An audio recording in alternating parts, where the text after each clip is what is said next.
If I were to say, my fellow citizens, that we shall send to the moon 240,000 miles away a giant rocket more than 300 feet tall, made of new metal alloys, some of which have not yet been invented, on an untried mission to an unknown celestial body, and then return it safely to Earth, and do all this and do it right, and do it first before this decade is out, then we must be bold.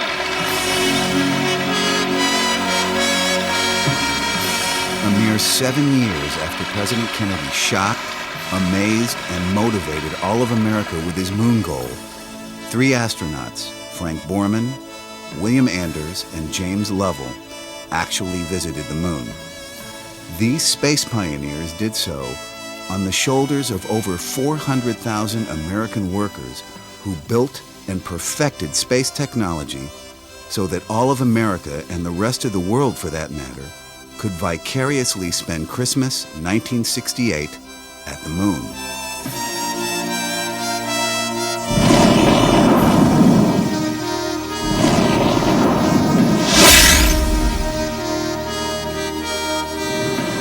Kennedy said it well when he decided that we were going to do it. He called it the most hazardous and dangerous and greatest adventure on which man has ever embarked. And it was all of that, you know. I mean, like, I don't think we realized at the time, you know, how absurd and ridiculous it was. I mean, it was a crazy goal. I mean, like, it was a lunatic thing to do. And I think all the people that were involved with doing it knew it was a lunatic thing to do. At the time he made the speech, we couldn't do orbit determination from a short arc solution of radar from Bermuda. We hadn't flown John Glenn yet. Thought he was crazy. I thought he'd lost his mind. I've said that publicly a number of times. It was an almost unimaginable challenge in terms of its scope and its difficulty, and I wondered how anybody could make such a bold decision at the time. And it was a major piece of work in front of us. And the space theater, a new one to people, was begun to be seen as an area of competition between the major powers, that is the United States and Soviet Union. And in that context, I think there was a great deal of fear that the Soviet Union had a big head start on us. The Soviet competition, I think, was a great motivation for the American space program. And although as a part of that program, I was not aware of the details of the Soviet program, and I didn't understand exactly where they were all the time. None of us did. We all knew they were very competent, they were very motivated, and that the resources of that country were totally dedicated to accomplishing the goal, which was to beat us to the moon.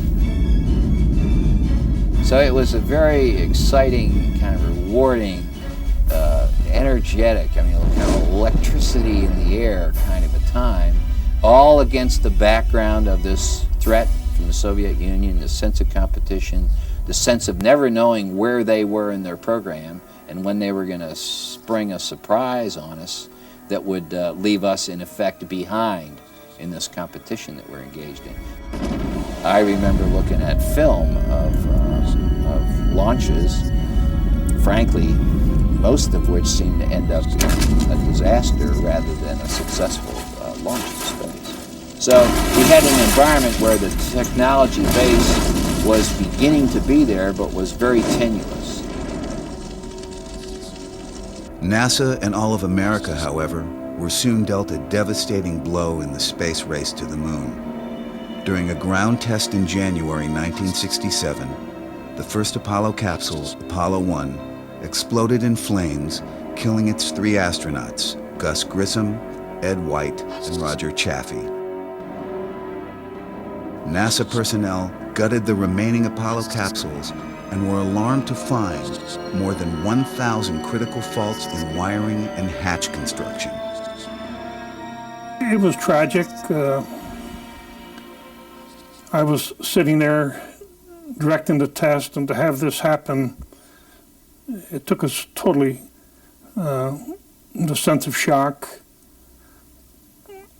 but our job was to recover. The astronauts had always said, you're going to lose people.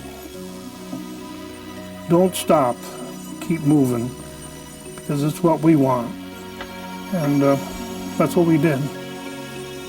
You know, after Apollo 1, they lost 3 people in Apollo 1. They still fixed it, and they were flying to the moon a year and a half later.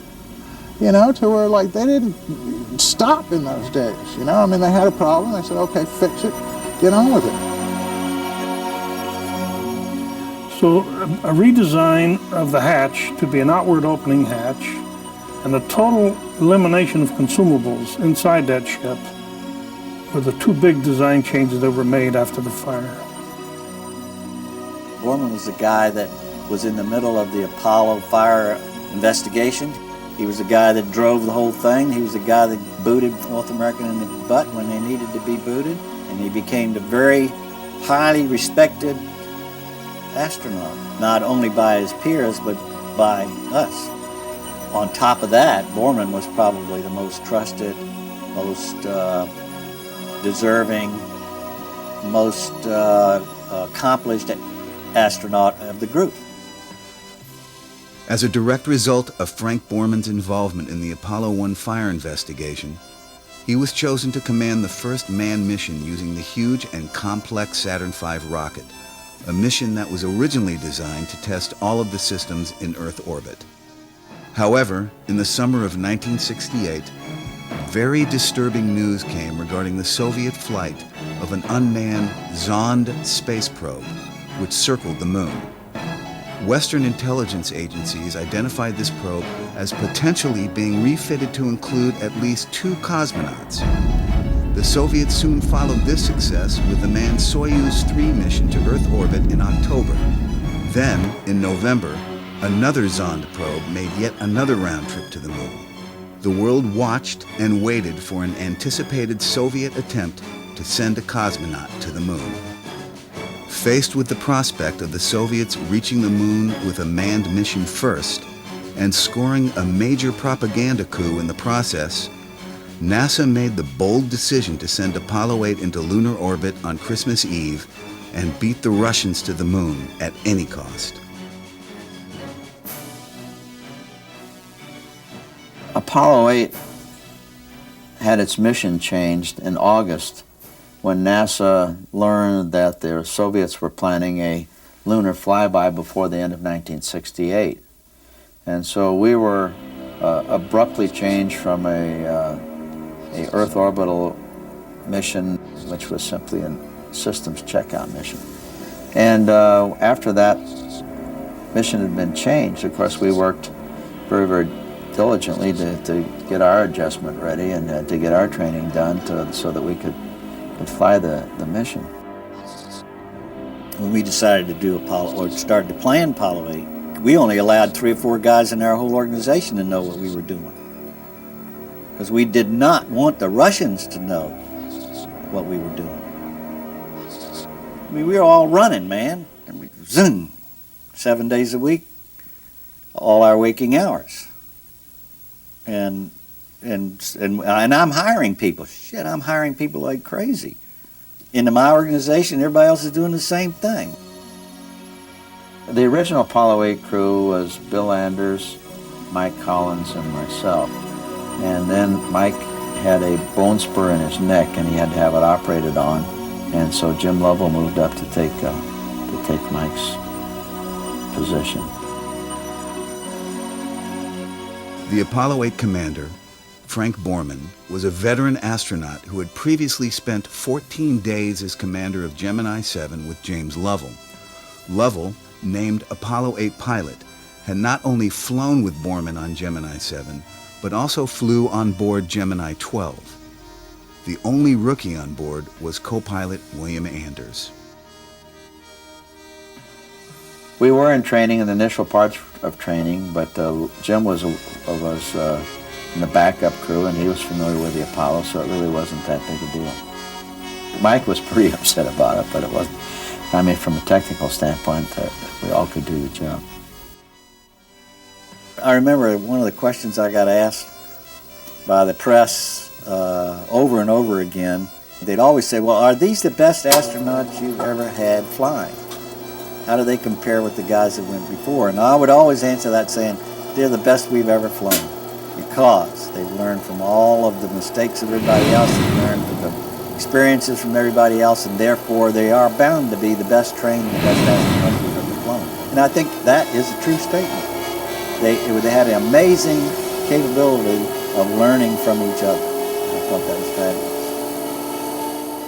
In the process of training, we crashed many times into the moon. Other times we'd get very nervous about what was happening with the guidance system, and we'd abort unnecessarily to the point where we really started losing confidence in our own ability as controllers and our ability as a team.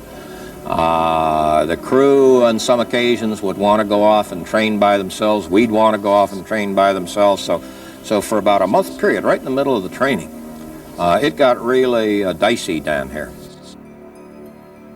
Everybody goofed the first time he did it.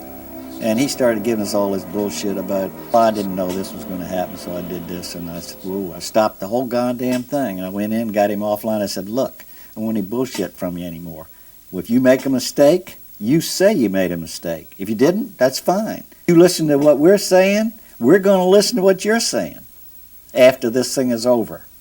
You tell us what you did right, and you tell us what you did wrong, and you tell us what you didn't like about what we did, and we're going to tell you what we didn't like about what you did.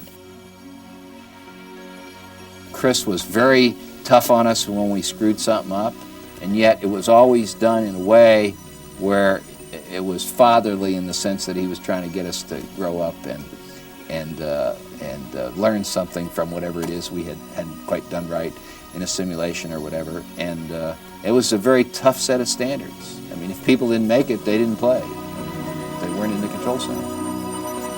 And then I think we did our homework, we came back together, we convinced ourselves individually that we could do it, and collectively that we could do it. And all of a sudden, about 1 month prior to the time that we went for it, things started to come together. The team started sounding good. We started winning more of the training cases. We'd start beating our instructors at this process of training. These people really had to work like crazy. You know, around the clock, day after day. It was very destructive to family relationships. You know, I mean, it was hard on parent-child relationships. I mean, like, I know some astronaut kids that, you know, really didn't see much of their dads back in those days. So, yeah, I mean, like, it was hard on marriages. It was hard on families. But I did make a point of meeting with the crew chief, crew leader, Frank Borman, once or twice while we were preparing the bird, to make sure there was nothing he was worried about. The way we conducted the business, the tests were all in the open. We'd have briefings after the tests where the crew was involved to make sure there was everything was understood, everything that had gone wrong was going to be corrected. So in that way we developed, you might say, a confidence which we knew we were doing what we had to do, and the crew was satisfied that it was being done. I think all of the people in the program were aware that there was a danger involved, but I think we also, you know, had spent so much time in the factories and had so much confidence in the people that were involved in the program that I honestly felt that the odds were very good that the flights would be successful. And so I really I think the thing that probably I felt was the most dangerous of all was the launch, because of the uncertainties of rockets. The huge Saturn V rocket was over 350 feet tall and 33 feet in diameter at its base, with over 3.5 million parts. It was by far the greatest piece of man-made machinery ever built in human history. The Saturn V was the only rocket powerful enough to make it to the moon. Well, I must confess that when I first saw the Saturn V in a sort of a mock-up, I wondered, is this thing going to fly? But I must confess that saying we're going to harness this thing, it's going to do what we want it to do, we knew we had our job cut out for us. We were using liquid hydrogen as a propellant along with liquid oxygen. And liquid hydrogen is just much harder to handle than liquid oxygen. It's, of course, it'll burn, it'll explode on you. You don't turn your back on it. The rocket itself was almost like 40 stories tall, you know, and that's more than the Statue of Liberty. I think it's on a par with the Washington Monument, I'm not sure, and every inch of it is full of exploding fuel. You know, I mean, it's equivalent to sitting on top of an H-bomb or an A-bomb, I mean, or enough of a bomb to where you don't care what kind of bomb it is. I mean, you're gone if it doesn't work right. It would take normally 3 months to check out a spacecraft. From the time it arrived in Florida until we were ready to launch was about a 3-month interval. And in that period of time, our procedure called for us to check every switch, every wire, every component. We had to make certain it would work when it was supposed to work, make certain there was no crosstalk between wires, and that is what gave us the confidence to finally say, yes, it's ready to fly. I really did not believe that NASA would find so few problems in the systems that we would be able to launch. That was my overriding concern, because you know they were going to be extremely picky about looking at all the systems. They all worked. Every part in it was built by the low bidder, you know, so I mean, when you're sitting on top of the thing, I mean, like you know better than anybody else how complicated it is, how many moving parts there are in it, you know, I mean, the wiring in the thing could wire a small city, you know, to where it's a very complicated, very powerful machine. And those guys knew it better than we could, you know, I mean, and there was nothing they could do about it. The consoles in the launch control room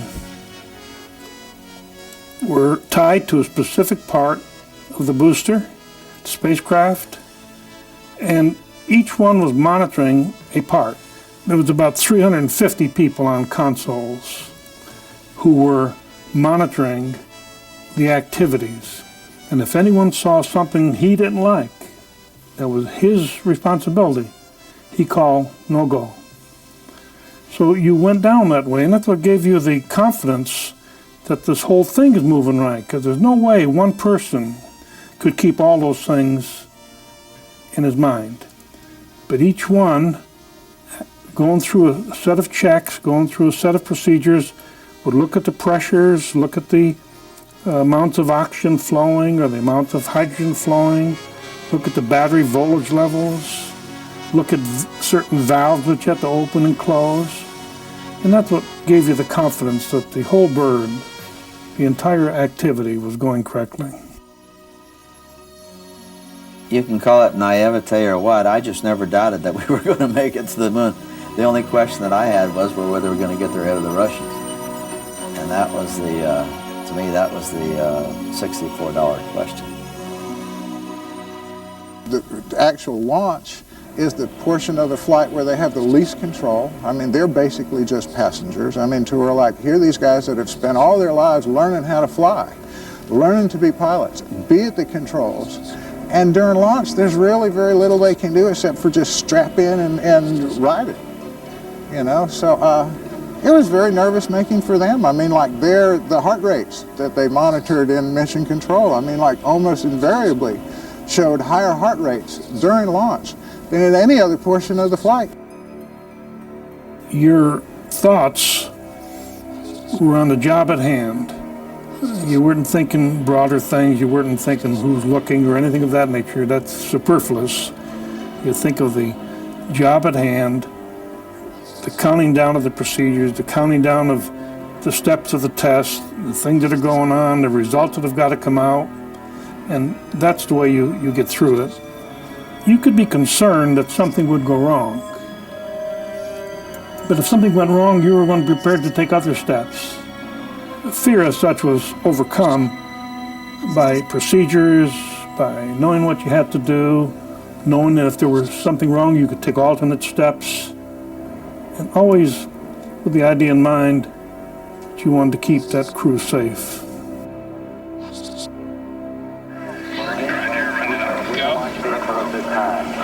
All the second stage tanks now pressurized. 35 seconds and counting. Go. T-minus 20 seconds and counting. Guidance internal. 15, 14, 13, 12, 11, 10, retro, 9, engines on, 5, 4, 3, 2, econ, launch commit, go.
Pitch and a roll program, and this baby is really going.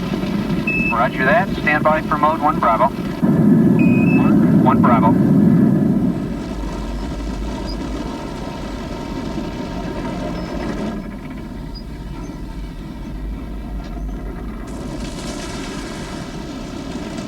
On the way up on the booster, that's when the old lead weight started to go down to the bottom of my stomach, and I realized that perhaps there was something serious here.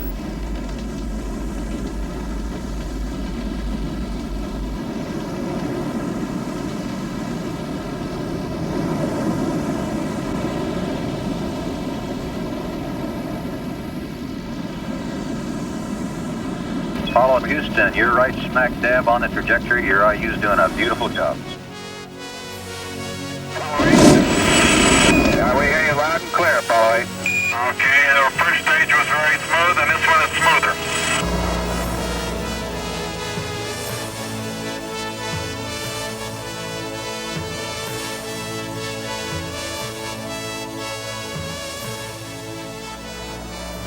Apollo 8 Houston, your trajectory and guidance are go, over. Thank you, Michael. Yeah, you're looking real good, Mike. The staging on any of the vehicles that I flew, either of the vehicles that I flew, was very traumatic. You're thrown against the straps and then thrown back again. It was a pretty traumatic event on the Saturn. Of course, when the first stage shuts off, you get the lack of acceleration, and then the bang as the pyrotechnics separate the stages, and then the thrust again as the second stage kicks in. Now, during the course of the mission, the flight director is the quarterback of the team. He's the guy calling the signals. So the flight director has a basic rule. In this mission rules, the strategy book we call, there's one basic rule that talks about the flight director, and it says the flight director may take any action he believes necessary for crew safety and mission success. That is the principal rule that dictates the flight director's responsibility. Apollo Control, Houston. 2 hours, 25 minutes ground elapsed time. It will be during this pass that we will have the translunar injection burn. Capcom, we're go for TLI. Roger. Guys, I've got the word you wanted to hear. You are go for TLI. You're go for the moon.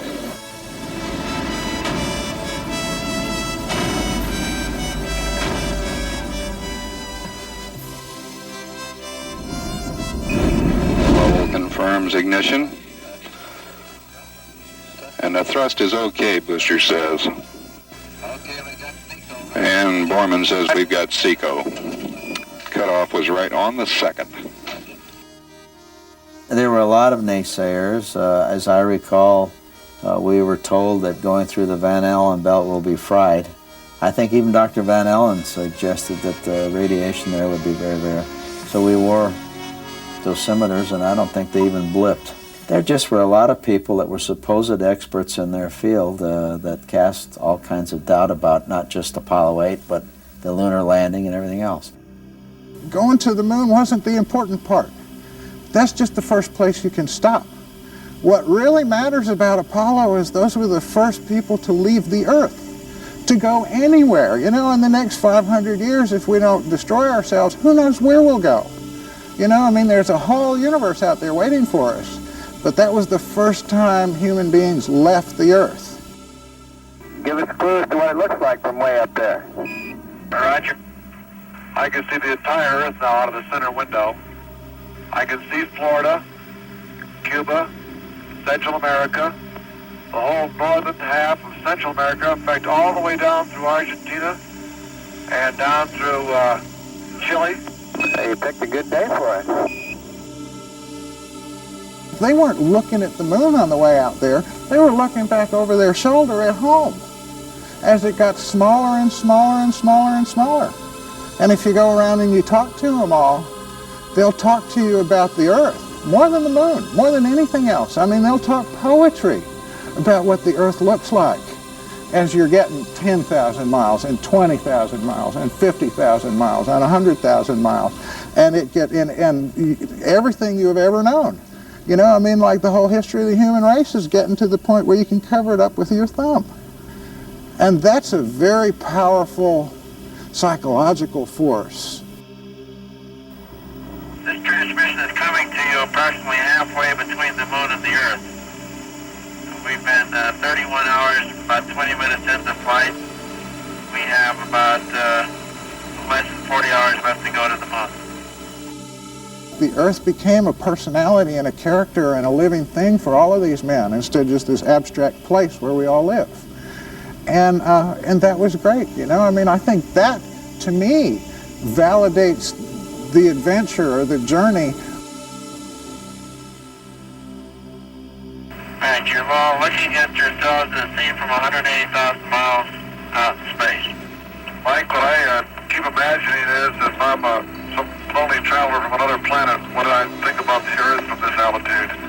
Whether I think it'd be inhabited or not. You don't see anybody waving, is that what you're saying?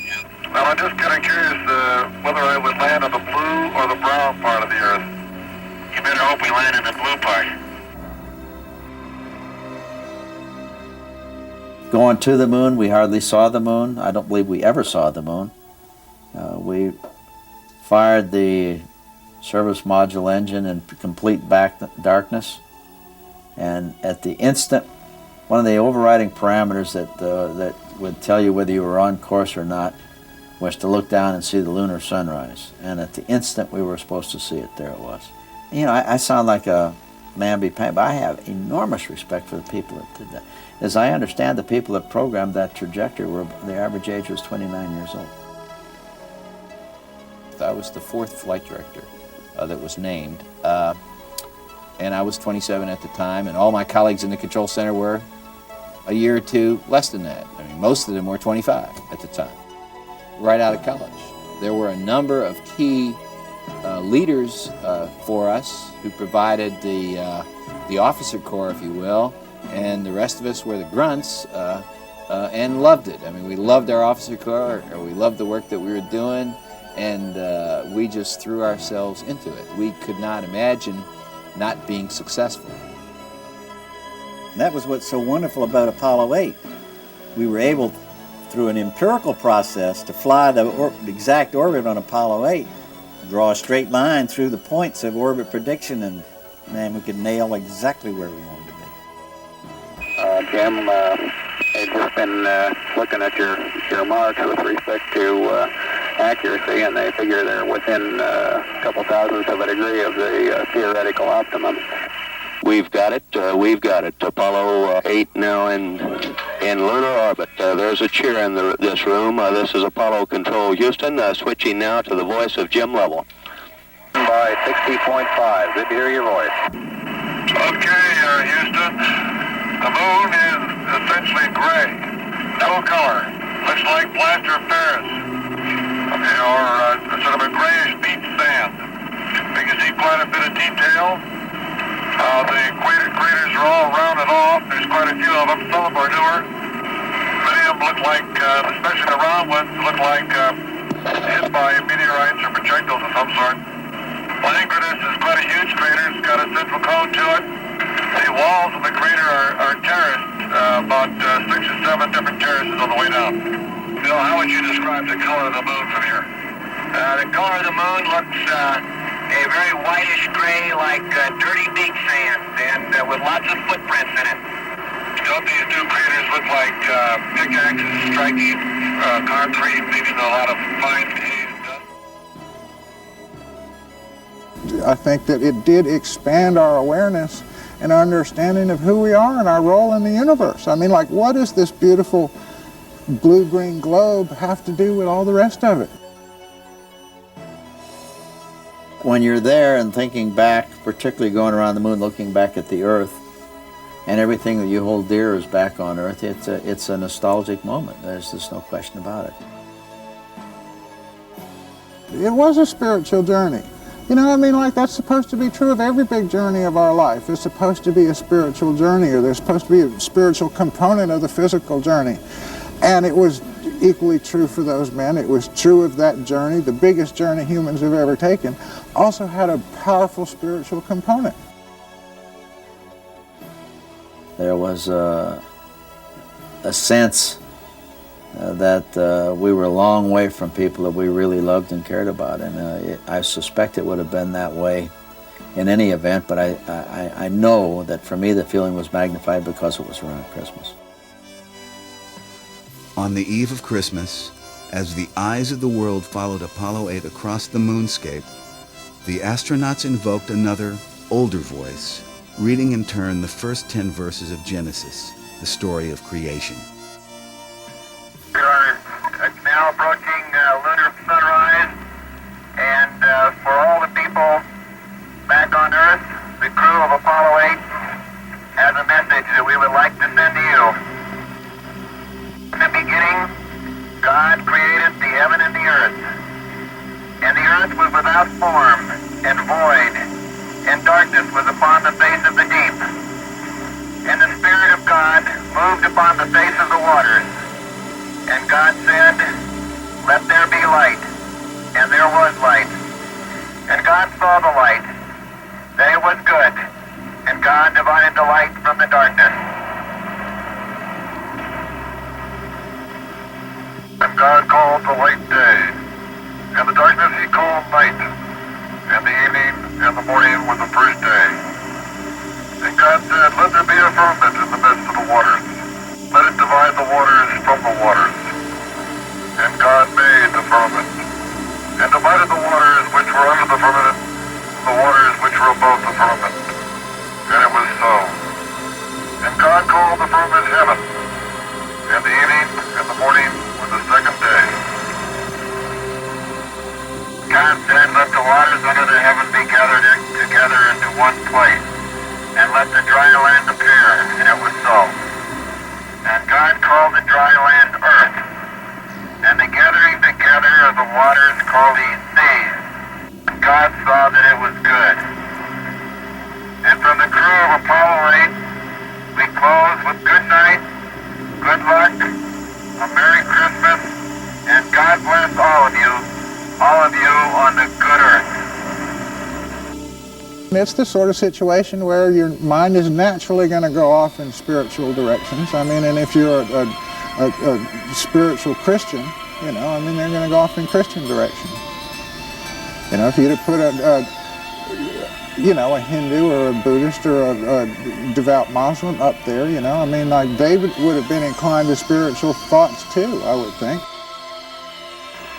Give us, O God, the vision which can see thy love in the world in spite of human failure. Give us the faith to trust the goodness in spite of our ignorance and weakness. Give us the knowledge that we may continue to pray with understanding hearts. And and show us what each one of us can do to set forward the coming of the day of universal peace. Amen. We flew around the moon 10 times, took pictures of the potential landing sites. The most impressive view from the moon wasn't the moon at all, but the Earth. The Earth was a remarkable view. And then we started home. The most tense part of the mission, I think, was relighting the service module engine to get us out of lunar orbit. If that hadn't happened, I'd still be circling the moon. There's nothing anybody could have done for us then, though. If it didn't work, it didn't work. Hey, baby. 8, 7, 6, 5, 3, 2, 1, burn. Burn? I can do. You're burning. 4 to go. You're burning. 100 to go. Okay. 78 to go. 50 to go. 20 to go. Stand by, Tom. All systems are go. Apollo 8. Apollo 8, Houston. Apollo 8, Houston. Apollo 8, Houston. Apollo 8, Houston. Apollo 8, over. Oh, Apollo 8. Loud and clear. Roger. Please be informed there is a Santa Claus. That's affirmative. You're the best one to know. It appears that we did a grave injustice to the food people. Santa Claus brought us a TV dinner each, which is delicious. Turkey and gravy, cranberry sauce, grape punch, outstanding. Roger, Jim. Glad to hear it. You know, we're down here eating cold coffee and bologna sandwiches. I think I must have the feeling that the travelers in the old sailing ships used to have. We've gone on a very long voyage away from home, and now we're headed back.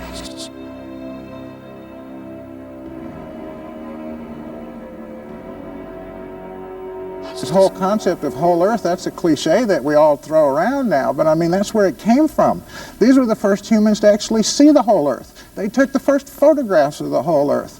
You know, I mean, like, they really did appreciate the whole Earth before any of the rest of us. And they brought that feeling back with them. And I think it is slowly communicated out to the rest of us. But that's the biggest lesson I think I learned from talking to them, is how important leaving the Earth was to them, and then, of course, coming back to it. Well, Ken, that just leaves you or I. How about you and I? Anything exciting happen today? Real quiet down here. Everybody's smiling. Everything's pretty calm, like it should be on Christmas. Very good. Milt says we're in a period of relaxed vigilance. Very good. We'll relax. You'll be vigilant.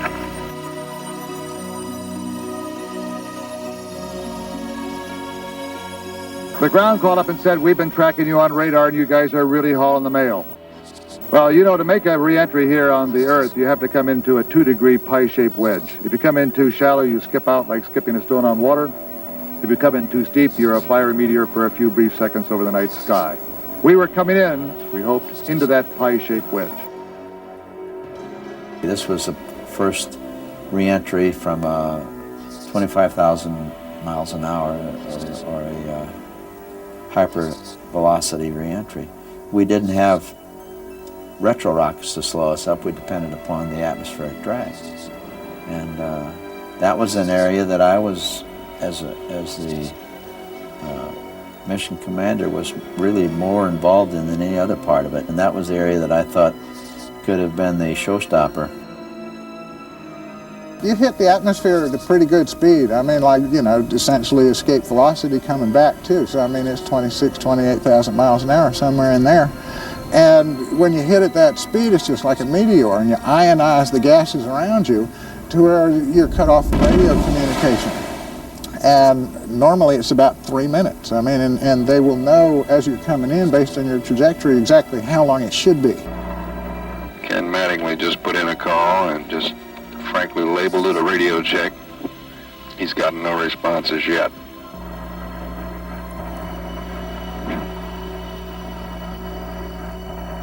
Ken Mattingly puts in another call. And there's Jim Lovell. We're in real good shape, isn't it? real fine.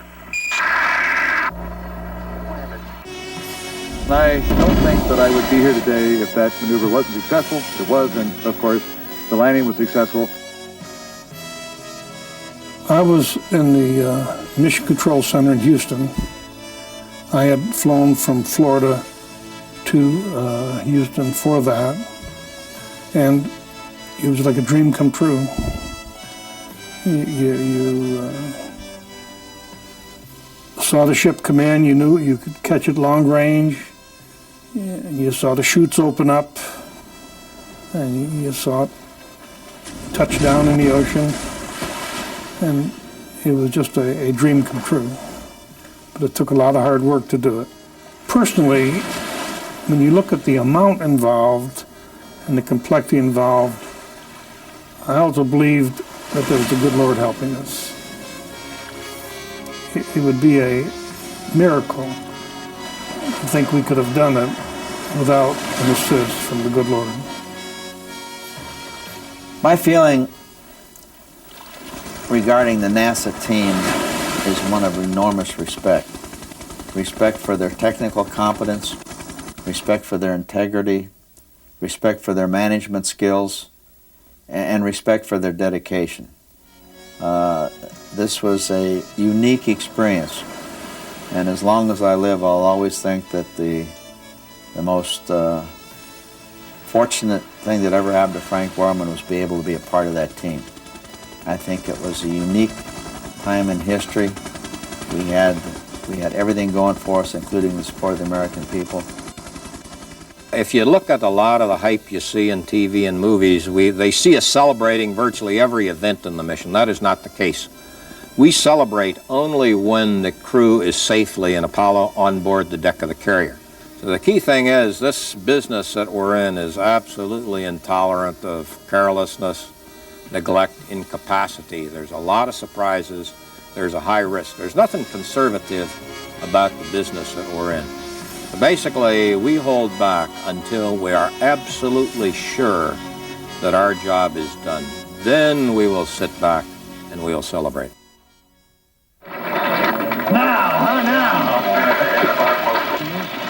We brought the flags out in this room. And I think that sort of said, hey, thank God for America, and thank God for this country that has let us work in such a marvelous program. We were considered a bunch of hotshots. We were considered arrogant. I used to come back from Washington and tell my whole organization at the Johnson Space Center, I said, people in Washington think we're arrogant. I said, the day I come back from Washington and they don't think I'm arrogant, that's the day I'm leaving. Well done, young man. Outstanding. Then we passed around cigars in this thing here, and this is when we could smoke in the control center. People would do this, and we'd light up the cigars. And that was, hey, our thanks to the team. Then we met with the other crews and the program managers. We opened the doors to this room.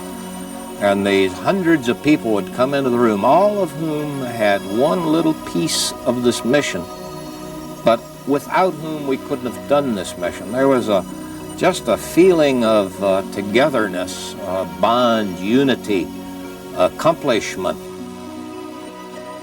Apollo 8 was the most important flight of Apollo, by far, no comparison. Apollo 8 was a major leap forward of anything we had planned to do. And being able to do that in the time span that we did it, with the guts of the management, was totally the most significant step in Apollo. And those of us on the flight team, I think, felt like we passed through the threshold of knowing we were going to get to the moon when we did Apollo 8. We were able to support a decision to go to the moon on the second manned flight, and I think it was the turning point. From then on, it was downhill for us. We had a lot of things to do, but it was downhill, and we knew we were going to make it. As a direct result of the success of the Apollo 8 mission, the final preparations for an actual moon landing became possible, a feat that later became reality on July 20th, 1969, when Neil Armstrong and Buzz Aldrin of Apollo 11 set foot on the lunar surface. Picking up some dust. Straight shadow. 4 forward, drifting to the right a little. 30 seconds. Forward, just. Contact light. Okay, engine stop. We copy you down, Eagle. Houston, Tranquility Base here. The Eagle has landed. Okay, Neil, we can see you coming down the ladder now. I'm going to step off the limb. That's one small step for man, one giant leap for mankind. We brought back a belief in American craftsmanship at this period of time because it was an American flag that was planted in the moon. It was American craftsmanship that got there. We brought back a sense of wonder and mystery. It was probably one of the expansionist periods for science and technology. Kids wanted to become astronauts. Everybody wanted to see them. They brought back this resurgence, this interest, this vitality that has always been American. Americans want to be first.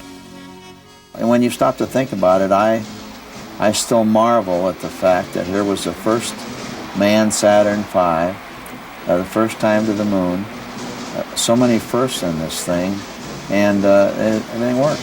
It's a tribute to the fact that this team that put this thing together were just enormously competent.